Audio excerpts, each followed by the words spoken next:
Hello and welcome back to the SecurityMetrics Podcast. My name is Jen Stone. I'm one of the principal security analysts here at SecurityMetrics. And today I have with me Tillery. Let me introduce them. Tillery is Neuvik's Director of Training and Education. They've been in formal education and profession training roles for the U.S. Department of Defense, as well as for commercial companies for more than a decade. Tillery spent their career in cybersecurity on both sides of the red-blue divide, first focusing on reverse engineering and exploit development, then bringing their offensive mindset to the field of application security. Tillery brings deep technical knowledge and pedagogical training to instruction in cybersecurity, computer science, and mathematics. Tillery, welcome. Thank you for coming on the show to talk to me. Thank you so much for having me. I'm really excited. This is a really important topic. A lot of people who listen to this podcast are newer in their career looking, how do I either break into cyber? How do I advance my career? And this topic, which is addressing the talent gap in cyber. And if you're on audio only, I just used air quotes around talent gap. Most people are looking to hire mid or senior engineers, which are limited and highly competitive number. We see that all the time in the job postings. Yep. While there are many early career cybersecurity professionals struggling to enter the field. So, let's start with that first thing. Why I put the air quotes. Why do people think there's a talent gap in cyber?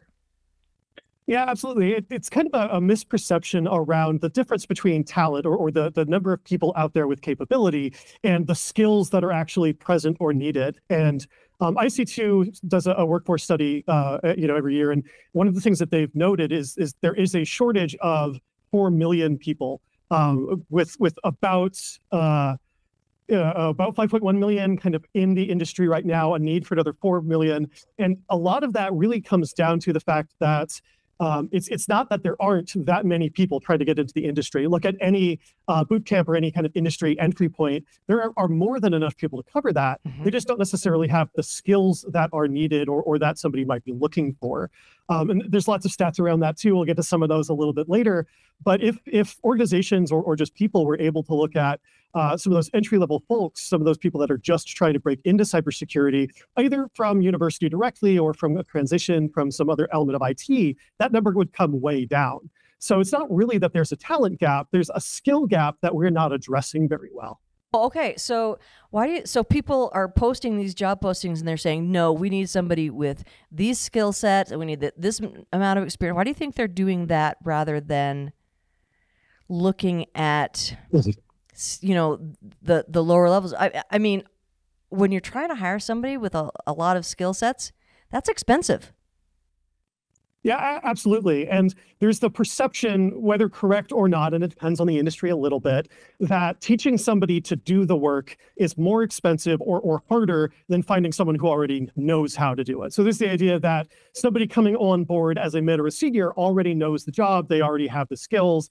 But that's kind of a false assumption, especially in security. Mm-hmm. We're dealing with different environments. Every environment is going to be different. Someone has to learn where they are and what they're doing there. So then the perception becomes, well, somebody who's been in this longer is able to pick that up faster. And that's true, but they're also bringing bad habits with them. So there's that perception that paying more for someone who already knows it is going to save you. But really, that's a little backwards. Yeah. So why do you think people are so focused then on hiring mid or senior rather than, do you think it really is they're just scared of the training period or not sure what they're getting? There are a lot of elements to that. I think teaching people is hard. Not all organizations are set up to do it. Teaching somebody effectively some of these deeply technical skills in cyber is especially difficult. And a lot of that can be learned kind of on the job, but there's also a gap between what kind of entry-level people, especially straight out of university with like a computer science degree, know versus what is perceived as kind of the minimum entry-level requirement for security. Right. And that kind of leads to like this big dichotomy in the industry even, where a lot of people say, well, security just is not an entry-level position. You need something else first to get into it. And then a lot of other folks, myself included, saying, well, that's not true. We just need to address what that gap is and fix that problem, and that fixes the pipeline. So really, security can be an entry-level thing, and that's part of my whole message here. We just have to address it correctly. And I think a lot of that depends on, what is the definition of cybersecurity? What is the definition of a cybersecurity job? What is that role? because a lot of people think it's a single role. Absolutely. But it's not. No, absolutely not. It is such a wide field that, even when we're looking at kind of some of these subspecialties, even bringing on a mid or a senior might not have the skills that you need. Right. Taking like reverse engineering or vulnerability research, a little bit of my background as an example, I spent almost all of my career in Windows. If I had to be thrown into Linux, I'd have a lot of trouble. I'd have to learn a lot of things. Whereas a fresh college grad who had spent a lot of time in a Linux environment might be able to do that more easily, despite the fact that they have more than a decade less experience than I do. Right. And I mean, there is something to the idea that a good entry level position for cybersecurity is IT. I think there's some I think there's some overlap there. Okay, that was my entry to cybersecurity, as I spent a little over 20 years in IT. I'm not saying you have to spend 20 years in IT operations before you can go to security, but I am saying that the skills that you learn in an IT position can be easily translated into a security position.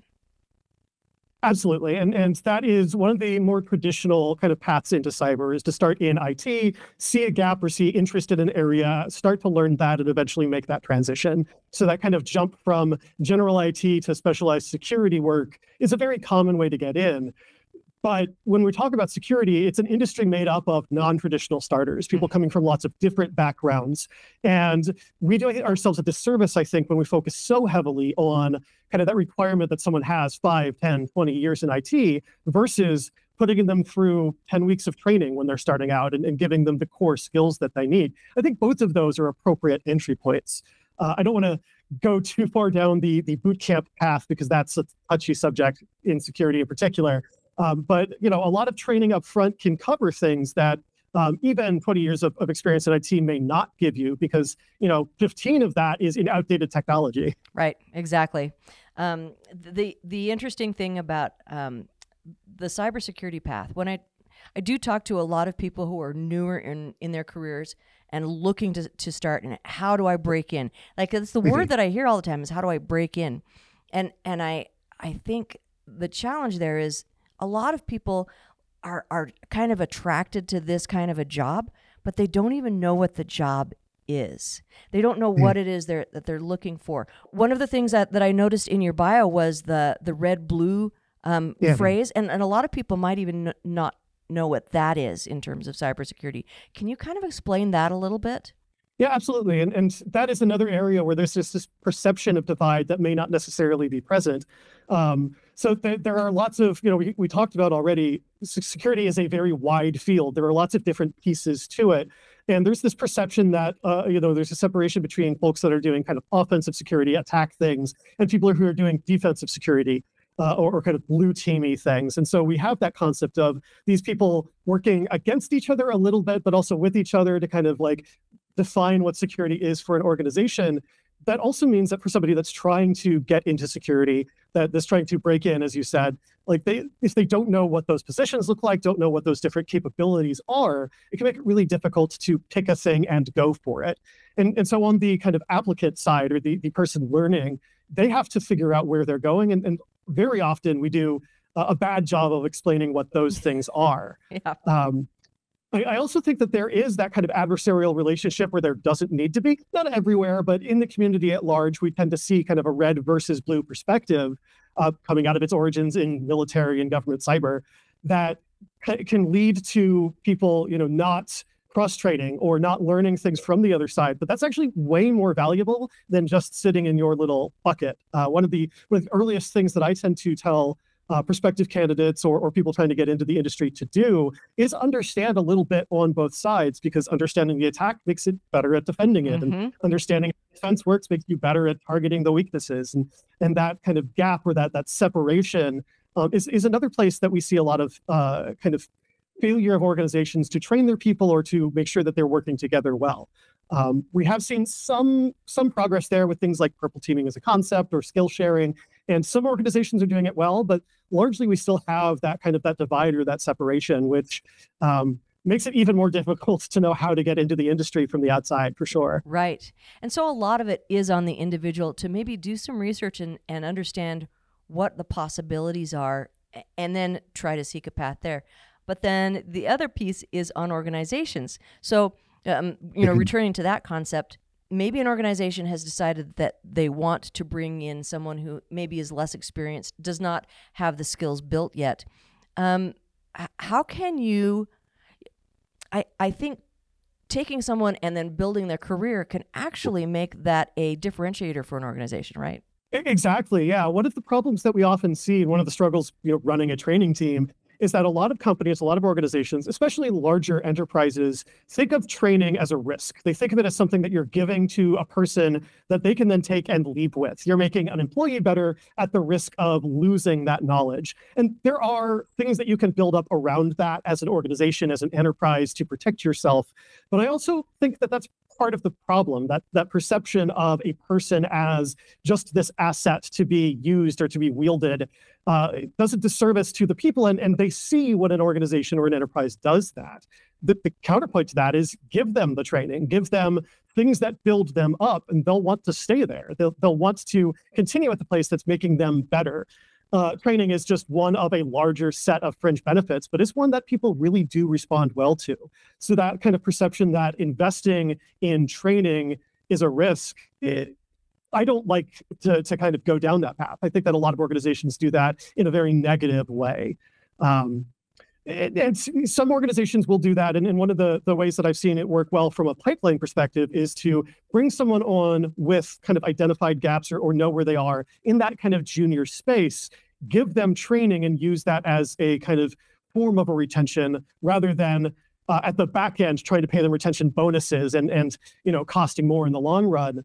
If we consider bringing somebody on at a fake made up number, $40,000 for a junior, even juniors these days are making a little bit more than that in a lot of regions, but we'll use that made up number. Sure. And then putting them through $12,000 or $25,000 worth of training their first year, right? Just put them through a big block, but tell them, if you leave before 2 years, you have to pay back a prorated value of that, which is not an uncommon thing for organizations to do with new folks.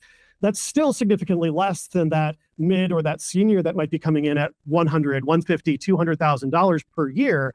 And after that first year, they've more than paid for themselves for that difference, just the delta in cost of the employee, but then also in their ability to upskill, to gain additional knowledge. You've basically paid them up front to learn how to learn these concepts in your environment, which is an incredibly valuable thing to do.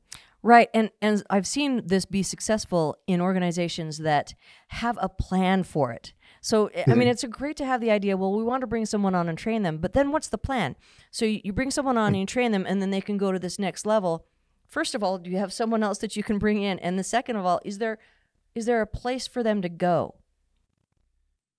Yeah, absolutely. And that is kind of the rub there, right? It's the period of time between bringing them on and having them operate somewhere doing something is non-zero, right? That is an amount of time where they're in training or they're, learning the ropes of what you're doing. And so during that time, you do have to recognize you're making an investment for the long run. If you need an immediate surge support, surge hire, then you do need to look for a mid or a senior. But that's a failure in planning on your part, right? To get into a position where you need someone today that can do that job today versus building up a program over time. And that kind of gets to a common problem in security, especially outside of security consulting companies. In other industries that use security, they often are not planning very far ahead. They're doing the things they need to do to check the boxes on the certifications that they have or their compliance that they need, right, rather than thinking about security as an actual problem and value area. They think of it as a cost center instead. And that is a huge problem in cyber and an industry. But it leads to these kind of second order issues like not having the skills that you need or not being prepared for that. Yeah. I think that the other thing that you kind of touched on is you need a plan not only for where they're going to be, what they're doing, but also for how to train them. And that's very difficult for a lot of organizations as well. And as a training provider, it's really easy for me to say, oh, great, just have an organization you work with, regularly to upskill these people. Work with an organization that can build that for you. And there are a small handful of instructional design or courseware development firms out there that do that. It's one of our core capabilities at Neuvik. Obviously, that's what I do for a living. But that doesn't work for all organizations. Some of them need that kind of internal capability. And then it's not just train a single person, it's have a training team, which is another set of overhead to worry about to upskill those people. An alternative is on-the-job training, which can work if there's very targeted skill gaps or very targeted things to work on. But it doesn't solve one of the underlying problems, which is that like computer science degrees don't quite prepare people for security. As you said, you came into the industry after working in IT to help bridge that gap. Where else can we help bridge that gap in other ways that might be more effective? And one of the things is that we can target like computer science programs in universities to add security to them. There are now computer security degrees at some universities. It's still fairly new. Largely, my experience has been that a computer science student that learns security is going to do better than a computer security student who tries to learn computer science. But we're getting more towards that, bridging that gap a little bit more at the entry level from like a university or even like a self-trained perspective as well. Here's another struggle that I see where somebody is hired, they know that there's a team needs somebody they can't afford or don't want to pay for the more senior person. So they bring in somebody that's fairly junior and they hand it to the team and say, train this person. And the team has, this is not a skill set that a lot of teams just naturally have. Yeah, absolutely. The forced on-the-job training, the forced concept of expecting a team of engineers to also be trainers or instructional designers or courseware developers or in some way upskill that person doesn't work. It can work if you have the right people as engineers, but the intersection between engineering and kind of training or even just public speaking, not as large as we'd like it to be, not as low as the stereotype says that it is, but still not as common. And then even, you're expecting people to do their full-time jobs while also training someone else, which is often an unreasonable expectation. All of these things kind of bubble up to one core problem, which is that we're not really identifying the need and the second order effects of that need. What do we have to do to fill that need? We're just saying this skill is missing, fill that skill. And if we don't consider people as whole skill sets and whole people, that's not going to work. And that kind of corporatization of skill gain or corporatization of humanity really causes us to have a lot of the problems that we're seeing. So really viewing that as an opportunity to engage with and improve a person's skills holistically rather than targeting one particular missing element, generally from what I've seen, does a significant amount of more good than we see kind of in the traditional consulting injection point idea. Right. And some of the things that I've seen where having people train who are not trainers is effective is in something like a lunch and learn. Absolutely. And that's something that I encourage a lot of people to do. We have something called a trusted partnership program at Neuvik where we work with organizations for retained service hours. And one of the things that I've worked really hard to put as a clause in there is that organizations that do that get lunch and learns from our people that will go into an organization every month and we'll tell them about interesting things that are going on or things that target their skills. And we've seen a huge amount of success, particularly with concepts like security champions and development teams, where they're not necessarily a security background, but they really want to learn it. And we've seen some success in like global security organizations and enterprises for that as well. The goal is to wean them off of needing somebody outside to come in and do that. It's for the security team to do that knowledge share internally for exactly that reason that you're talking about. We have an industry made up of very passionate people, made up of people who love talking about their niche. And so the more you give them just a platform to do that, to just like info dump all the things about something they're interested in, you get a lot of like deep technical information, really interesting detail that you won't get in a classroom necessarily or researching it on your own. So particularly when you have one of those specialized fields, that's very, very useful for sure. So what are your thoughts on maybe leveraging a mentorship program? Is that a successful way or is that less successful in training skills? I think that it's trying to solve a different set of problems. Kind of skill growth, especially initial skill growth in that entry-level space, needs to be a little bit more targeted than a kind of generalized mentoring program. So if you have a lot of structure to it, if your mentoring program says, like, we're trying to teach these skills in this way, and this is kind of the guiding path that we use, they can be very effective. A lot of it will come down to how effective is the mentor at kind of getting those things across, how effective is the mentee at asking for help when they need it, and can we kind of make sure that that knowledge does get from one end to the other.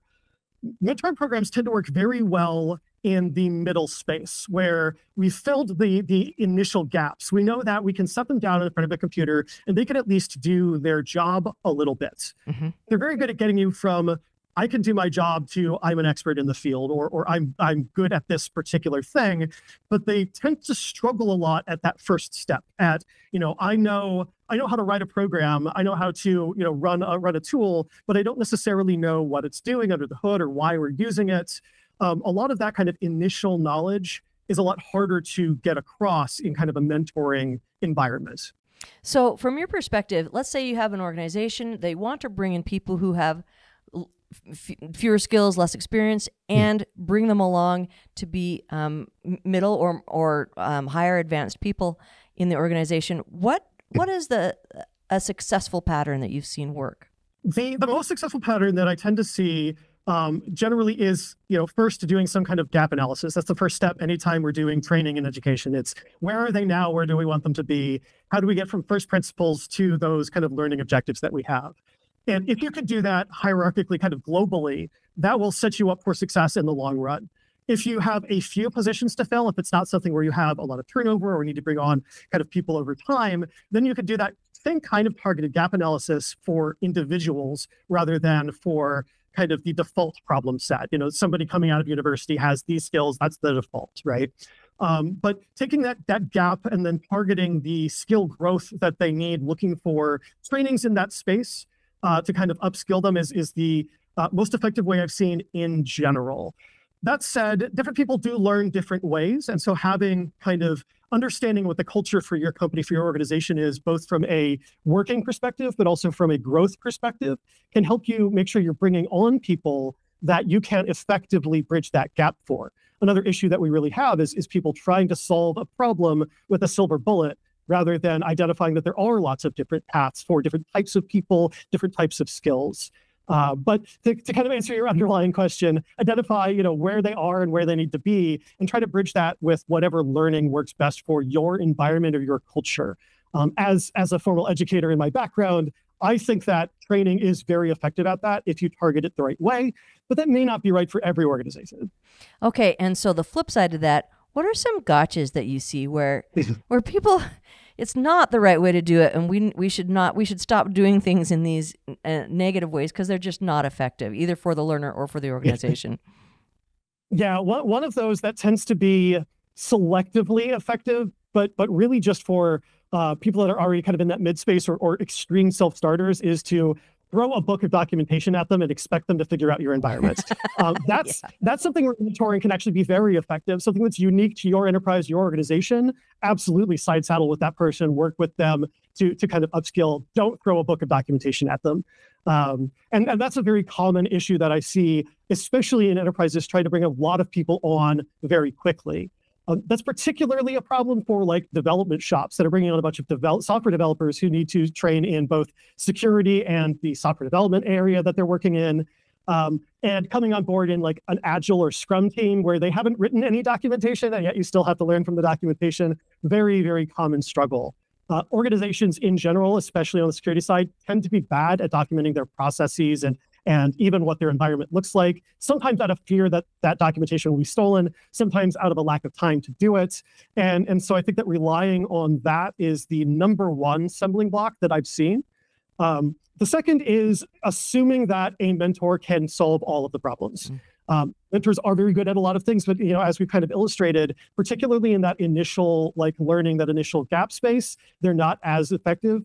And then as you start to get beyond the kind of that middle space, when people are starting to push the boundaries of what they knew before, what they're trying to learn, then you're going to go off on a tangent or off in a different direction than your mentor did. And so you either need to find a new one, or you need some other path forward. And I think that things like conferences and trainings are a great way to go in that direction as well, or even just giving people in your organization some amount of time to do research.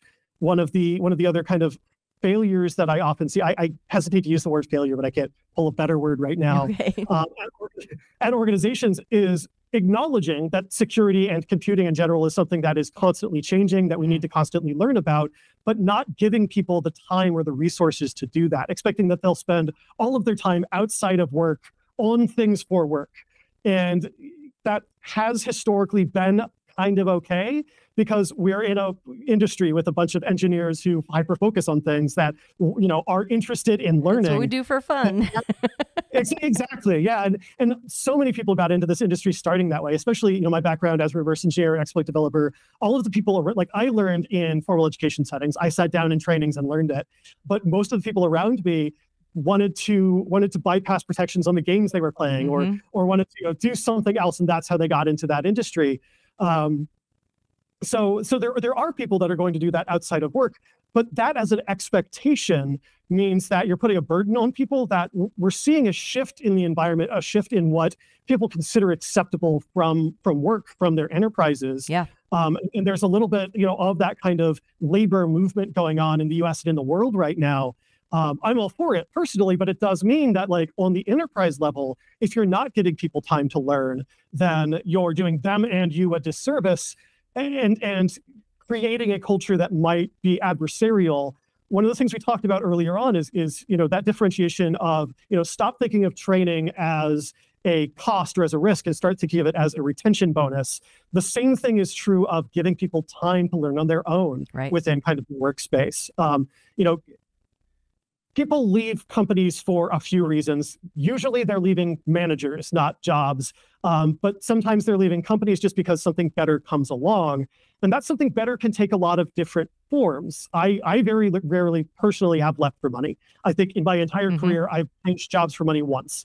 But opportunities to learn, opportunities to do something new or find a more interesting space, that's been 90% of my job hopping. In an industry where the average retention is still 2 to 3 years, the more you can do to create loyalty or to create an understanding that you actually care about people, the more successful you're going to be at keeping on board those people that you upskilled from juniors or that you brought in as mids and turned into seniors, rather than spending between $4,000 and $20,000 on hiring a new person, not even counting their salary. Right. Hiring people's expensive. Retaining people, if you're doing it right, is significantly easier from an enterprise perspective. For sure. I mean, I like what you said about why we stay at a job. For me, when I was younger, yes, I changed for money, and I hated working for a lot of years. And now I have a tremendous amount of autonomy at my job. I have time to be able to research, and as a cybersecurity analyst, new things are thrown at me all the time that I have to go and read about because I can't evaluate them if I don't understand them, right? And so being in a position where I feel like I have the time to do that and the autonomy to do it when I want to, this makes it a job that I'm probably never leaving, because those things matter a lot to me. They matter more than some of maybe the gimmicks that we've seen, like a foosball table or loads of money.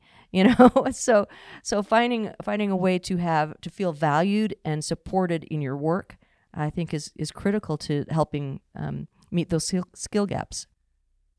Yeah, absolutely. People want to do something that they enjoy, do something that they're passionate about, but work should be fun because the thing you're doing is interesting and good, not because you can distract yourself from that with a foosball table. Exactly. I think that's a great example.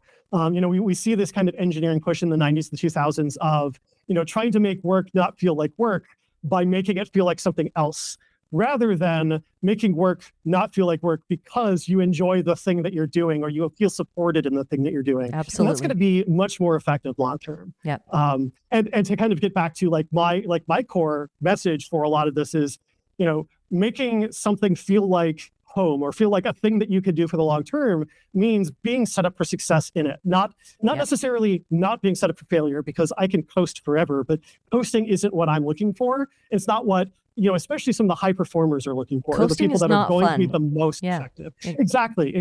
Now, and some people do just want to go in, clock in, do their 8 hours of work, go home, and not think about work anymore. That kind of coasting perspective, I think that that's fine. I think that that is even effective in security, as long as they're given within that 8 hours, within that time, what they need to continue to do their jobs. That kind of, do I hire somebody purely for passion, or do I hire someone for capability? What are the motivations behind that? That could get very complex. But when we start looking at, who's going to be doing the best, it's not always those people who are spending, 20 hours, outside of work focusing on this. Sometimes it is those just really passionate people who also just want to come in and do their 8 hours. And if you aren't set up to let those people succeed, you're losing out on a huge potential skill. I think you made a really good point there, because different people have different work speeds, cadences. I remember early in my career, I had a manager. She did not like me at all. She once told me that she needed a workhorse and I was a racehorse. And I was like, first of all, what are you talking about? She wanted somebody who went the same speed every day, that she could reliably, not bursts and then nothing, bursts and nothing. And thinking back about it, that really affected me as I worked with other people. Do I try to make a workhorse into a racehorse or vice versa? Or do I recognize the characteristics of this person and then set them up for success within the parameters of those characteristics? Yeah, absolutely. I think that that's one of the things that differentiates both a good enterprise, a good organization, and a good manager from the opposite, is the ability to really identify not only, what skill sets do we need, what work needs to get done, but, when we have people on board to do those things, how do we best give them units of work that they can perform? How do we best meet the goals that we have with the kind of mindsets that we have? Mm-hmm. So maybe being a manager is harder today than it used to be. I don't know. I am a manager. I've been one for a while, but I wasn't one 10, 15 years ago. So I can't tell you what it was like then with certainty. But I can absolutely tell you that today, being a good manager means understanding your people, understand how they interact with each other, how they interact with their work, and the cadence at which they perform different activities. For small teams, that's especially hard. When you only have a couple of people and you need to get a certain type or amount of work done, it's a lot harder to split that amongst different mindsets and different working styles. Definitely. But that doesn't mean it's impossible. It just, it's a lot more work on the manager or on the kind of rest of the organization to do. That also illustrates a little bit, to kind of, turn it on its head, the importance of understanding what your company, what your environment looks like, and the candidates that you have. Part of the reason that hiring is so difficult is that people are bad at understanding each other and bad at understanding corporate culture. So if there's a disconnect, for example, between a hiring manager and between the engineering manager for what you're looking for in a person or the kind of environment in which you work, that can cause a lot of problems as well. There are some things that can be done both on the kind of interpersonal side and on the training side to smooth out some of those surges on the kind of the workhorse side, or to kind of push for, a surge of work from the kind of the other side, sorry, the smooth out the racehorse, surge the workhorse. Sorry. Exactly. And there are things that you can do to do that, and those work if they are either a kind of prolonged effort where you're guiding somebody in that growth, or if it's a short-term kind of thing where you say, for this project you're working that way. But trying to create a long-term of that without giving the support for that, the mentoring, the growth, is another problem that I see. So, from both a kind of training perspective and an interpersonal perspective, and even from a kind of long-term company development perspective, one of the problems that I've seen as a consultant going into organizations is kind of exactly that, is that idea that people will solve their own problems in the long run. They'll figure out how to fit in. They'll figure out how to learn. Rather than as kind of, middle management and upper management setting up the different paths for people to do that. Assuming that everyone fits into one box, especially in an engineering field like security, is not going to work for you. That's true. So just to wrap things up, I think the through line that I've heard from you today is that it really comes down to thoughtfulness and communication, understanding your organization, understanding the people in it, and that will maybe give you a foundation from which to build those skills. Is that what you're saying? Yeah, from the perspective of kind of, you've brought someone on and you're trying to see where they go next. Absolutely. The other kind of common through line that we're seeing, or that we've kind of talked about, is on that initial hiring side, that idea that there is a gap. We need to make sure that we're forming that thought correctly, that it's not that there aren't people out there. There are. There are more people trying to get into boot camps, more people trying to break into security than there are open positions. There's a gap of about 3.9 million positions right now that need to be filled, significantly more than that in the cyber, the aspiring cyber workforce. How do we meet them where they are? How do we give them what they need to bridge that gap, to fill those positions, to really succeed? And it's incumbent on the industry to do that. It's not the job of the 5-6 million people trying to get into the industry to change everything about how they came up. They can't do that. That's not practical. But we as industry professionals, we as people hiring, we could absolutely bridge that gap, whether that is by giving targeted training, whether that is giving incentives to learn, or just understanding that as managers, we need to help guide those people kind of back to that first through line you were talking about. That was a lot of really wise words and actionable information. I really appreciate your time today. Thank you very much for joining me. Thank you so much for having me. All right, take care. Thanks for watching.